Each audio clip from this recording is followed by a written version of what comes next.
Preguntémonos por un momento cómo es que resolvemos los problemas que enfrentamos día a día. ¿Lo hacemos de manera improvisada o seguimos determinados pasos? ¿Cómo se genera el conocimiento en general y el conocimiento científico en particular?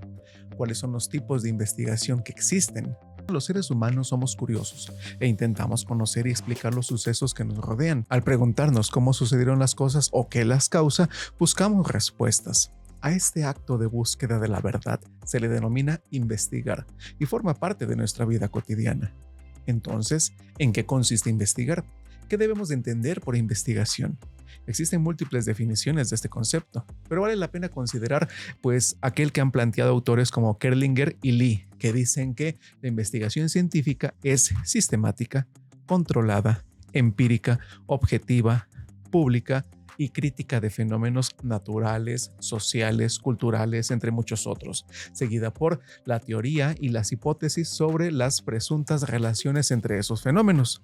A partir de esta definición podemos considerar que la investigación, pues de todo aquello que nos rodea, es una actividad sistemática, es decir, que se realiza de manera ordenada y mediante la aplicación de un proceso metódico. También está basada en experiencias y experimentos, pues por lo cual es empírica, al mismo tiempo que es verificable, pues intenta comprender cuánto observa sin emitir juicios, más bien buscando evidencias. Además consiste en llevar a cabo un ejercicio mental y práctico en el cual desarrollamos una serie de destrezas y aplicamos nuestras habilidades que se fortalecen al adquirir saberes prácticos y operativos, y mediante la aplicación de estrategias y quehaceres con los que se genera conocimiento en un campo científico determinado.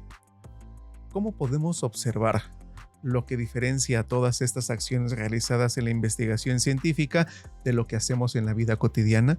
En muchas ocasiones de forma inconsciente y guiados por la curiosidad, para comprender cuánto ocurre pues en nuestra vida es precisamente su relación con la ciencia. Por ello, conviene ahora detenernos a identificar en qué consiste.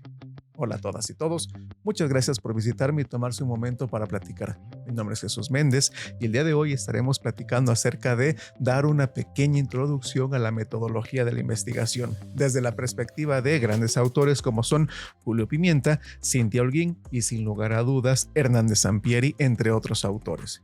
Obviamente el tiempo nunca es suficiente para abarcarlo todo, pero intentaremos dar nociones generales para después, por su parte, ustedes ojalá puedan profundizar mucho más en el tema presentado. No olviden dejar su like y suscribirse. Y sin más preámbulos, pues, vámonos para allá. Hay tesis, arte, cultura y educación. Aunque muchas veces no nos percatemos de ello, la investigación es un proceso que realizamos cotidianamente al observar, analizar. Al investigar estudiamos y examinamos objetos, fenómenos, situaciones o personas con el propósito de obtener nuevo conocimiento, los cuales pues nos sirvan para buscar solución a los diversos problemas o simplemente para despejar alguna duda o ampliar nuestros aprendizajes.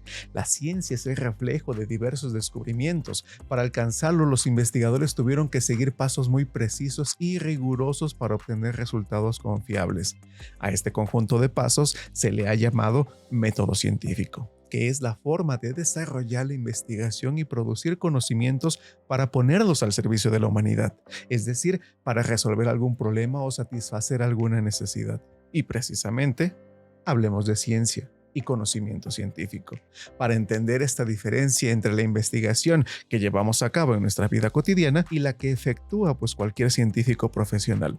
Es necesario enfocarnos primero en comprender qué es la ciencia y en consecuencia en qué consiste, por lo tanto, pues el conocimiento científico, que es el motivo principal y fin de toda investigación científica.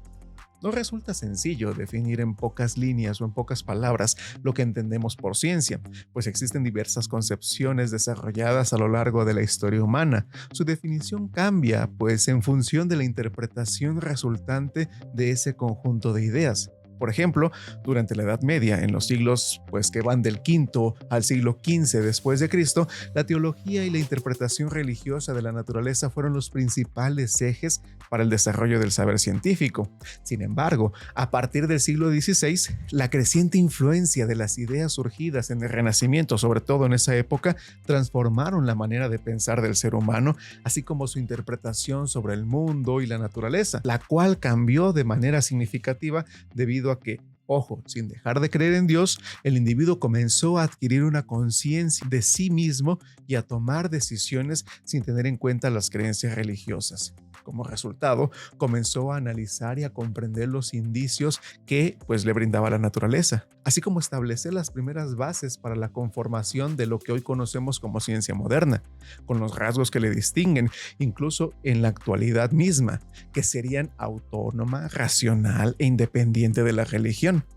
A partir de entonces, nacieron dos nuevas concepciones sobre la manera de interpretar la ciencia y el modo de llegar al conocimiento. En primer lugar, tenemos el empirismo, representado por los ingleses Francis Bacon y John Locke. Ellos proponían que la experiencia es la base del saber científico. Luego tenemos el racionalismo, representado principalmente por el francés René Descartes o René Descartes. Este es un filósofo que brinda especial atención y enfatiza el papel de la razón o del pensamiento, más que el de la experiencia como fundamento de todo conocimiento cuanto existe. A lo largo de la historia, algunos científicos han considerado que su actividad se basa en la objetividad, es decir, la capacidad para identificar las cualidades de cuanto nos rodea sin emitir juicios subjetivos o personales. Sin embargo, una corriente muy importante en la actualidad sostiene que, en tanto que la investigación es una actividad humana, la ciencia no puede ser objetiva, puesto que, en su labor intervienen los individuos, es decir, los propios científicos, humanos, con sus puntos de vista, emociones y valores. De ahí que sea indispensable que la investigación científica se realice de manera sistemática, metódica, con controles y evidencias, para evitar esta subjetividad en que cada quien piense lo que se le ocurra. Se pregunta Javier Zuribi en el 2017, ¿qué es investigar? Y dice que evidentemente investigamos la verdad, pero no una verdad de nuestras afirmaciones, sino la verdad de la realidad misma. Es la verdad por la que llamamos a lo real, realidad verdadera. Es una verdad de muchos órdenes: físico, matemático, biológico, astronómico, mental, social, histórico, filosófico, entre muchísimos otros. Pero, ¿cómo se investiga esta realidad verdadera? Esa es la gran pregunta. La investigación de la realidad verdadera no consiste entonces, continúa Javier, en una mera ocupación con ella. Ciertamente es una ocupación, pero no a la ligera, es mucho más. Es una dedicación. Investigar es dedicarse a la verdadera realidad. Dedicar significa mostrar algo, viene de deik, con una fuerza especial de. Y tratándose de la dedicación intelectual, esta fuerza consiste en configurar o conformar nuestra mente según la mostración de la realidad y ofrecer lo que así se nos muestra a la consideración de los demás, de sus propias dedicaciones. Hacer que la realidad verdadera se configure en nuestras mentes. Vivir intelectivamente según esta configuración. Es aquello en que consiste lo que se llama profesión. El investigador profesa la realidad verdadera, en todo caso, si lo queremos ver de una manera muy romántica. De este modo, la definición de ciencia ha sufrido un proceso constante de transformaciones y ajustes como resultado de las investigaciones históricas y el contexto prevaleciente en el entorno en que fue desarrollada. Por ejemplo, en el Manual de Canberra, emitido en 1995 por la Organización para la Cooperación y el Desarrollo Económico, la OCDE, se plantea una serie de indicadores que nos permiten identificar la existencia de una serie de elementos que favorecen o entorpecen, en todo caso, el desarrollo de las investigaciones y actividades científicas, así como tecnológicas. Entre dichos elementos se menciona la dificultad de formular una definición del término ciencia, debido a los diferentes puntos de vista acerca de dicho significado, concepto y de su aplicación para hacer referencia a los diversos campos del conocimiento. Sin embargo, el filósofo argentino Mario Bunge establece a la ciencia como un cuerpo de ideas, al cual define como el conocimiento racional, sistemático, exacto, verificable y falible. Es decir, que puede fallar, que puede provocar respuestas erróneas. ¡Ojo!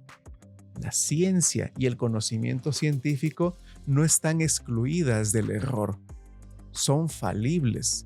Bunge divide a las ciencias en formales y fácticas. Por ejemplo, la lógica y las matemáticas forman parte de las ciencias formales debido a que su objeto de estudio son los entes formales, así como las relaciones lógicas o mentales que se establecen entre ellos. En contraparte, Las ciencias fácticas abarcan las ciencias naturales y las sociales y tienen como objeto de estudio entes, objetos y hechos concretos y reales, es decir, la naturaleza y el ámbito humano.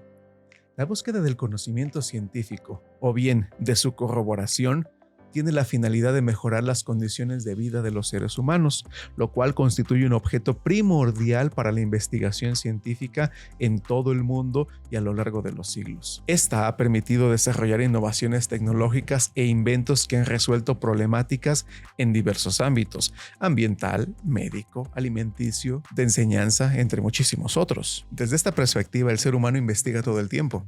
Una muestra de ello es cuando nos gusta algún autor, algún cantante o actor. Entonces buscamos los datos necesarios para saber más de él o de ella.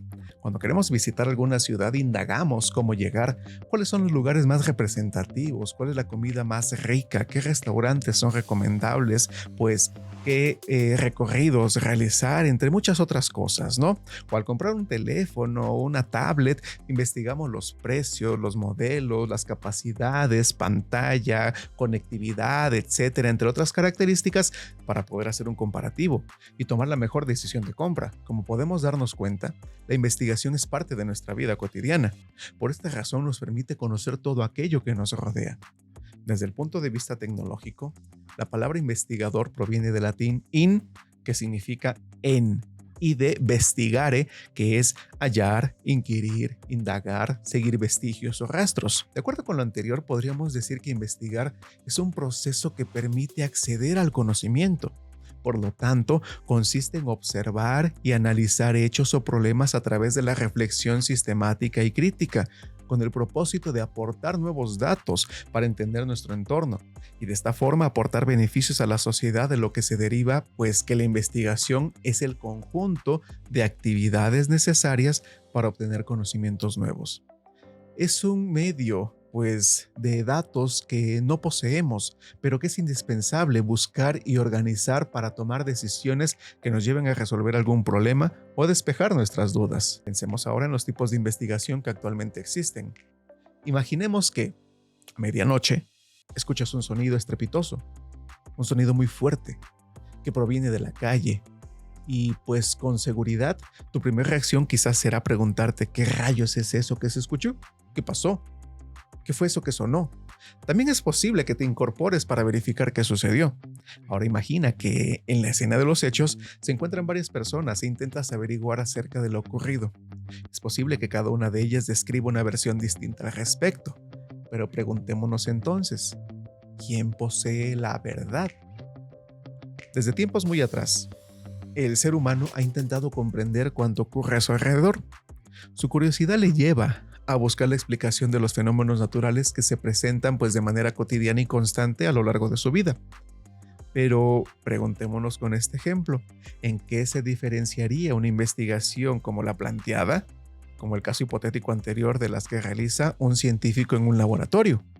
En efecto, como quizá ya está suponiendo, un elemento distintivo es que este último lo efectúa de una manera sistemática y ordenada, siguiendo la aplicación ¿de qué? Del método científico. Sin embargo, ¿será acaso que todas las investigaciones científicas son similares o poseen características que las distinguen? Pues parece que no. A continuación vamos a conocer los principales tipos de investigación científica. Y en algún otro lado vamos a profundizar más sobre estos tipos de investigación. Por el momento, solamente detallaremos, como lo comentábamos desde el título de este trabajo, lo más básico que estamos haciendo, que es una introducción. Con base en la aplicación de sus resultados, la investigación científica, de acuerdo con Hernández Sampieri, se divide en básica y en aplicada. La finalidad central de toda investigación básica es la búsqueda del conocimiento por el conocimiento mismo, sin considerar sus posibles aplicaciones prácticas. Es decir, su objetivo principal es ampliar y profundizar los conocimientos acerca de la realidad, y dado que es un saber que está en construcción, se enfoca en la producción de generalizaciones cada vez mayores, como hipótesis, leyes, teorías, entre otras, para poder describir y comprender los objetos o fenómenos estudiados. En cambio, la investigación aplicada tiene como objetivo principal la búsqueda y la consolidación del saber, así como la aplicación de los conocimientos científicos previamente logrados para la producción de tecnología al servicio de la sociedad. En ambos casos, la investigación científica, ya sea básica o aplicada, cumple una función social, pues está directamente vinculada con la sociedad misma, con sus necesidades, problemáticas y bienestar, obviamente. En algunos casos puede ocurrir que el beneficio de una investigación no sea visible de manera inmediata, y su aplicación solo es evidente pues a largo plazo. En otros casos de diferente índole, dichos beneficios son visibles, efectuables pues desde un primer momento. Otra forma de clasificar la investigación científica es considerando su propósito o su nivel de conocimiento y estrategia en términos generales. A pesar de las divergencias, se han identificado tres modalidades de investigación científica: la documental, la de campo y la experimental, cuyas principales características vamos a describir en este momento. Ojo, no quiere decir que las tres o tengas que elegir una de las tres. Puede ser una combinación de varias. De hecho, la gran mayoría de las investigaciones son precisamente combinaciones, elementos mixtos. La investigación documental, en primer lugar, consiste en la recolección, selección, análisis y presentación de información ordenada a partir de la búsqueda y consulta de documentos de diversos tipos. Estos pueden ser bibliográficos, hemerográficos y archivísticos. En el primer caso, la investigación se centra en el uso de libros. En el segundo caso, en la consulta de noticias, artículos y ensayos publicados en revistas y periódicos. Y finalmente, en el tercer caso, se refiere a los documentos que se encuentren en archivos como cartas, oficios, leyes, reglamentos o circulares, por mencionar algunos ejemplos. También existe la investigación de campo. Esta modalidad de investigación consiste en recabar información a partir del análisis directo del entorno y de la realidad circundante, es decir, ir al lugar de los hechos. Para efectuarla es necesario acudir como tal al espacio y contextos específicos en que tiene lugar el fenómeno por investigar y entonces obtener los datos. Los datos son llamados primarios porque son recabados directamente de los informantes, ya sea por medio de entrevistas, aplicación de cuestionarios, encuestas o mediante el registro de la propia observación. Finalmente, tenemos a la investigación experimental, que se trata de un conjunto de actividades realizadas para recopilar información acerca de un tema para investigar o determinada problemática por resolver. Este tipo de investigación consiste en la manipulación deliberada o recreación de algunas situaciones u objeto estudiado, que más adelante lo veremos, se llaman variables, que no han sido comprobadas con anterioridad. El estudioso, el científico, el investigador, toma notas de su investigación de acuerdo con lo que desea saber, con el propósito de descubrir, analizar e identificar por qué, cómo, cuándo o para qué tienen lugar determinadas reacciones, cambios, modificaciones del objeto o situación a investigar. ¿Para qué? Con todo ello, finalmente, conocer y comprender las consecuencias o los posibles efectos causados por dicho objeto, situación o acontecimiento en particular. Hasta aquí sería todo de la introducción. Muchísimas gracias a todas y todos por haberme acompañado hasta este momento de la plática. Espero que haya sido de su agrado. No olviden regalarnos un like, suscribirse y dar clic en la campanita para que nos lleguen notificaciones de temas nuevos, así como cuando estemos transmitiendo en vivo o en los streams de videojuegos que hacemos. Mi nombre es Jesús Méndez, saludos y nos vemos en el próximo tema. Hasta pronto. Hay tesis, arte, cultura y educación.